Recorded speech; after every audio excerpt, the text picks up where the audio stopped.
Kelly and her husband David had long dreamed of the large rural property in a spacious home. And in retirement, they decided to make that dream a reality.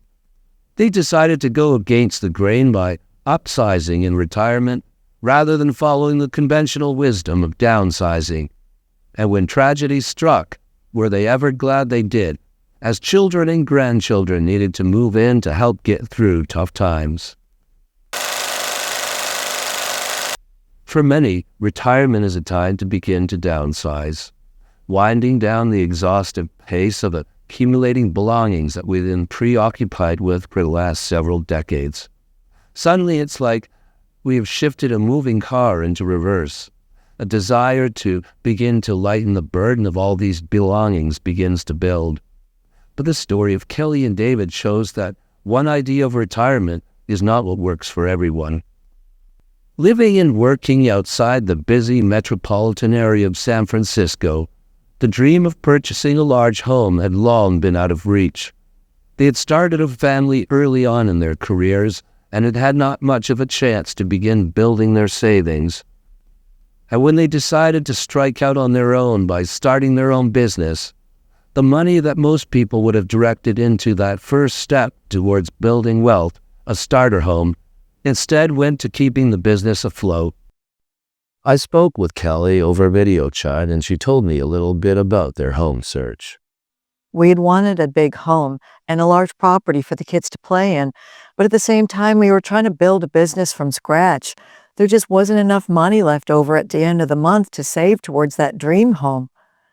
The young family rented an apartment in a low-rise building that was close to a couple of schools, and being located on a well-serviced transit route meant they could forego car ownership and the expenses tied to it.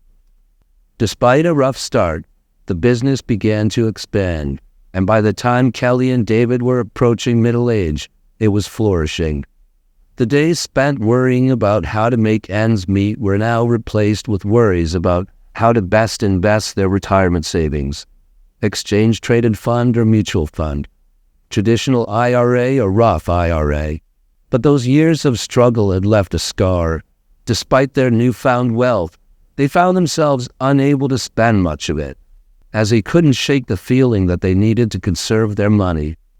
We wanted to reward ourselves, of course, but it was difficult to escape the mindset of not having enough, always being one step away from financial ruin. Both of them knew, however, that they wanted to retire at 60, and when that time came, selling their business resulted in a windfall that quickly erased any doubts about whether they were financially sound enough to never have to think about money again.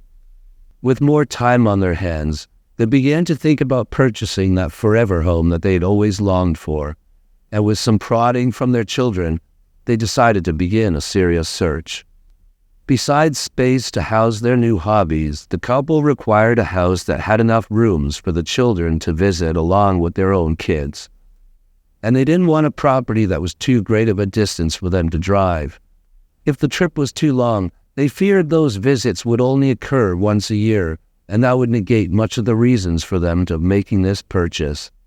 They envisioned a house with some amenities like a pool that could enrich the summer vacations of their grandchildren. After considerable search and a great deal of deliberation, they finally settled on this 3,200 square foot home. Moving into a such larger house from their 1,800 square foot bungalow meant a fair bit of shopping for new furnishings. Kelly and David spent the next few weeks settling into their new home, arranging furniture and decorating the extra bedrooms for their children and grandchildren. They reveled in the spaciousness, imagining future family gatherings and holiday celebrations. However, as the months passed, Kelly began to notice subtle changes in David. He sometimes struggled to find the right words and occasionally seemed disorientated in their new home. At first, she dismissed these incidents as normal signs of aging, but a nagging worry began to grow.